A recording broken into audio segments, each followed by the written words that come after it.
Ukistaajabu ya Musa utayaona Firauni, na msemo huu umethibitishwa kwa Mshindo Online TV katika kutembelea mtaa wa Kama na ukutana na kisa kinachohuzunisha kwa wananchi wa shehia hiyo kwa ukatili unaofanywa kwa watoto wadogo wa kike, hususan nyakati za usiku. Mshindo TV ikiongea na Zainab Saidi Muhammad ambaye yeye ni mmoja waliowahi kuingiliwa katika nyumba yake majira ya usiku, na kusema kuwa tukio hilo ni kero kubwa katika shehia hiyo, kwani watoto ndio taifa la baadaye. Shehia yetu ya Kama kuna kitendo kilichokuwa ambacho kinatuathiri kwa kina mama, kuingiliwa ndani ya majumba siku ambazo za usiku, kama usiku wa manane, mtoto kalala, mwanamama alikuwa kalala chumbani kwake na baba, au kalala tu mtu mzima chumbani kwake, watoto wanaingiliwa ndani ya chumba chao na kufanywa hujuma iliyokuwa sio sahihi.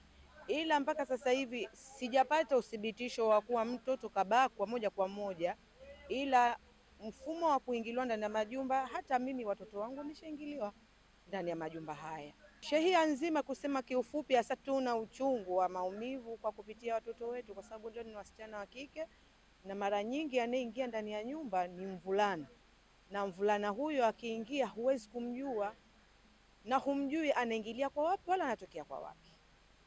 Tunachokishangaa sisi, tunachokibaini ni binadamu kama binadamu sisi, si kama ni maumbile ya mtu mwingine tofauti kama sisi binadamu, ila tu kitu hicho ambacho huyo binadamu anachitumia, anatufungua mlango, anaacha wazi na kuingia ndani ya nyumba na kufanya hujuma alokuwa anaikusudia, ila bado hajafanikiwa. Kwa nyumbani kwangu mimi tayari kashaingia mara 4, ila hajafanikiwa bado.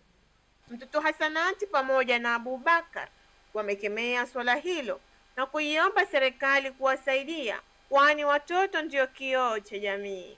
Mzia babu anaingia majumbani kwa watu, anaharibu watoto wa kike wadogo, naomba serikali itusaidie.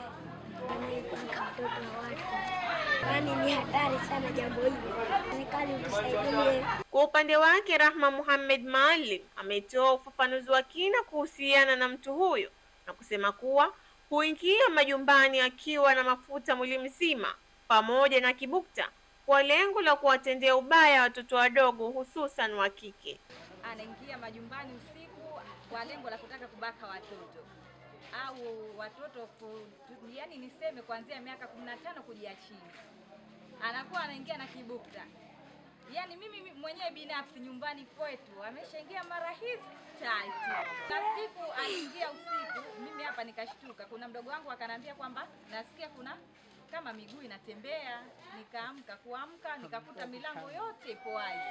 Nimeenda kuripoti kwa wajumbe wa sheha, wakasema kwamba taarifa atazipeleka kwa sheha, na sheha wanalifuatilia swala hili kwa kuweka ulinzi shirikishi wa polisi jamii ili wakamata watu hao, kwa sababu haipo mmoja, wapo wengi. Akithibitisha kutokea kwa tukio hilo, Sheha Shehia Kama Hamis Bakari amesema kuwa tatizo hilo lilikuwa ni changamoto kubwa katika shehia yake, lakini kwa sasa limeshapatiwa ufumbuzi tatizo hilo. Ashura Mzee, Mshindo TV. Kulike, kucomment na kushare. Mshindo TV.